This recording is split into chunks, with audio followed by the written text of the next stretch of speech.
Paul Pogba is not likely to consider a return to Manchester United as the France midfielder, who has recently returned from a drugs ban, weighs up his options. The World Cup winner, 31, is currently training in Miami and, according to reports, looking to join a club in one of Europe's top 5 leagues. However, a third stint at Old Trafford is not expected to happen, despite Pogba being available for no fee after he came to a mutual agreement to rip up his contract with Juventus last week. Pogba was given a 4-year ban in September 2023 after he was found to have given a positive doping test that saw his testosterone level raised in August of that year. But he then had the length of that suspension reduced to 18 months on appeal, meaning he is free to return to action in March of next year. In a statement confirming his Juventus departure, Pogba said, "There are times when things don't go the way we want, but one thing is certain, the bond I have with you, dear fans, will remain unforgettable. You have given me so much, more than I can express in words, and I will always carry with me all the affection you have given me. You will always be in my heart. Good luck, Juventus." The Italian club released their own confirmation. Juventus Football Club and Paul Pogba announced that they have reached a mutual agreement for the termination of their contract as of the 30th of November 2024. The club wishes Paul the very best for his professional future. Pogba has also insisted that he can hit the same heights as before his ban, adding, "I'm still the same player but with a different hunger," he said. "I am more motivated. I am more hungry. I will appreciate the game more than before after it was taken away from me. I realised how important it was for me. I tasted what life is after the career." United, meanwhile, are expected to sell some players before any future signings are sanctioned. However, new manager Ruben Amorim, who will take charge of the club for the first time against Ipswich on Sunday afternoon, may be determined to reshape the squad left by Erik ten Hag. Pogba's immediate future remains uncertain, but his determination to reclaim his place among Europe's elite is evident. Training in Miami, the World Cup winner is said to be in discussions with clubs across top leagues. While Juventus and Manchester United are no longer part of his story, Pogba's talent and experience will undoubtedly attract interest from teams seeking a seasoned midfielder with something to prove. As he looks ahead to March 2025, Pogba is focused on rebuilding his career with a renewed hunger for success. Whether he achieves the heights of his past remains to be seen, but his journey promises to be one of redemption and reinvention. Meanwhile, Manchester United is entering a new chapter under Ruben Amorim, who faces the challenge of revitalising a squad left in flux after Erik ten Hag's tenure. Amorim's managerial debut against Ipswich this weekend will offer a glimpse into his plans to reshape the team's identity. As Pogba seeks a fresh start, United is also striving for renewal, albeit on a different path. The roads of Pogba and the Red Devils may no longer cross, but both are poised for transformative journeys ahead. Ruben Amorim will make his managerial debut for Manchester United against Ipswich Town, hoping to kick off his tenure with a strong performance. He inherits a team in good form under interim manager Ruud van Nistelrooy, who led the side to 3 wins and a draw in their last 4 matches. However, Amorim faces a significant challenge. With ongoing injury concerns, Mason Mount's return to action has been a welcome boost for United. After suffering an earlier injury this season, Mount was back in the squad for United's recent 3-0 victory over Leicester City, although he didn't feature off the bench. His appearance in the Europa League match against PAOK showcased his improving fitness. If available for Ipswich, Mount could provide Amorim with crucial attacking options. Lisandro Martinez's situation remains troubling. The defender aggravated a back injury during the Leicester game, which worsened during the international break. Argentina's coach, Lionel Scaloni, confirmed Martinez was unfit for national duties following tests. A defensive cornerstone for United, Martinez's availability for the Ipswich clash remains uncertain, leaving Amorim awaiting further updates. Kobbie Mainoo, the talented young midfielder, has been sidelined since early October with a hamstring injury. Although progress has been reported, Ruud van Nistelrooy indicated before the international break that Mainoo hasn't resumed full training. A return for the Ipswich match appears improbable. Luke Shaw and Lenny Yoro, who have yet to feature this season due to injuries, recently resumed team training. While this is encouraging news, Amorim is expected to ease them back cautiously. A place on the bench for the Ipswich match might be their most realistic involvement. Harry Maguire, still recovering from his injury against Aston Villa, continues indoor rehabilitation at Carrington. Tyrell Malacia, meanwhile, recently discussed his struggles during an 18-month absence due to knee surgeries. Though he appeared for the Under-21s in the EFL Trophy, he remains far from ready for senior team action. Amorim faces a challenging start at Portman Road, with the medical team's updates on Martinez Mount and Mainu likely shaping his approach. Despite the injury setbacks, Amorim can draw confidence from United's strong form under Ruud van Nistelrooy. Fans eagerly anticipate this new chapter, hoping for a winning start to Amorim's reign.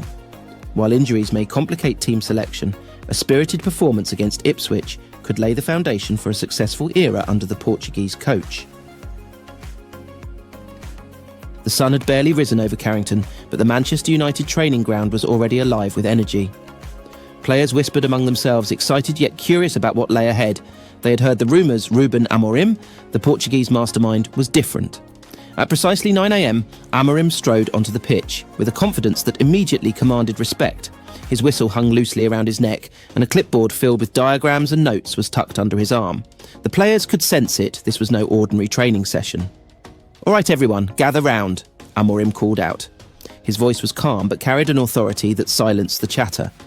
As the players formed a circle, he laid out his plan. "We're going to play football the way it's meant to be played," he began, his words sparking a ripple of excitement. "Fast, fearless, and together. From today, we start building something unstoppable." Amorim's methods were unlike anything the squad had experienced before. Training began with an intense rondo session, but it wasn't the typical warm-up they were used to.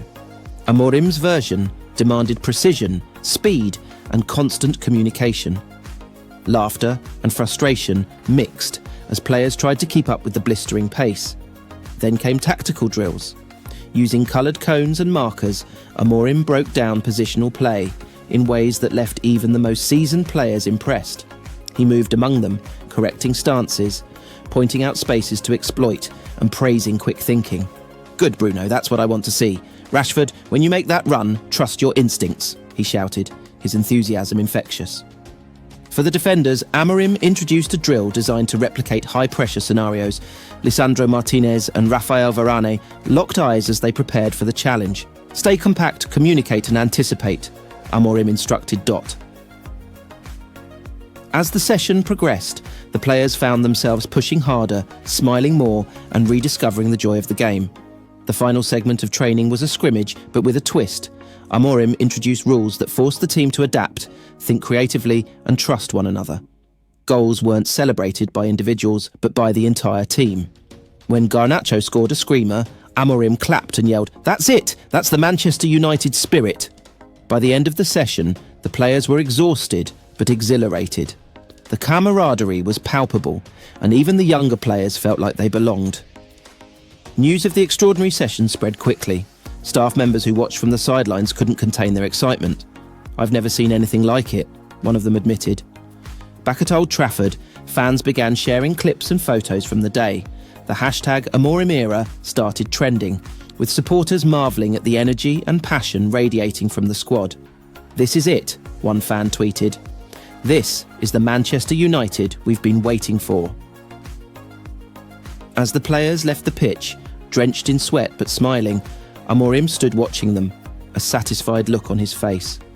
He knew this was just the beginning, but he also knew the foundation had been laid. "See you all tomorrow," he said with a nod, "and come ready to work." For the first time in years, Manchester United felt like Manchester United again. Ruben Amorim wasn't just a coach, he was a man on a mission to restore the pride, passion and power of one of the greatest clubs in football history. The Amorim revolution had begun.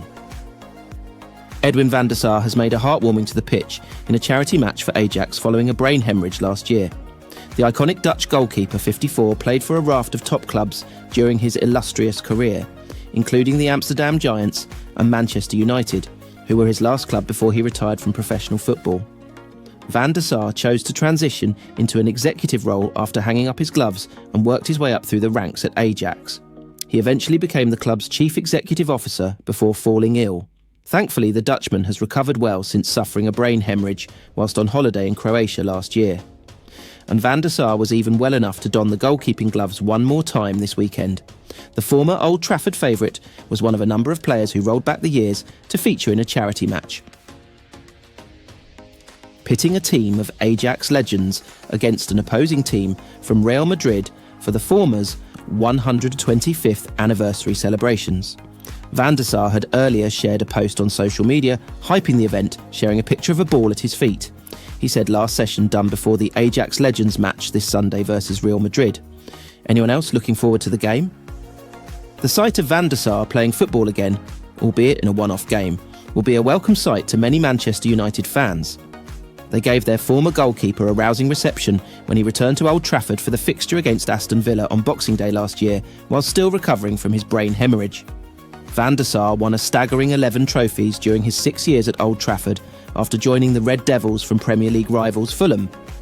After returning to his role as Ajax CEO following his recovery, Van der Sar stood following the Dutch Giants' calamitous 2022-23 campaign.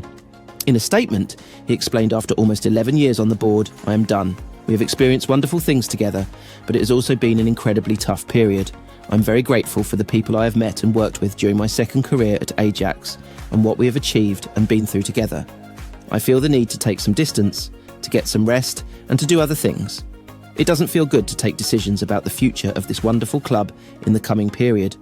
That is why I have decided to resign.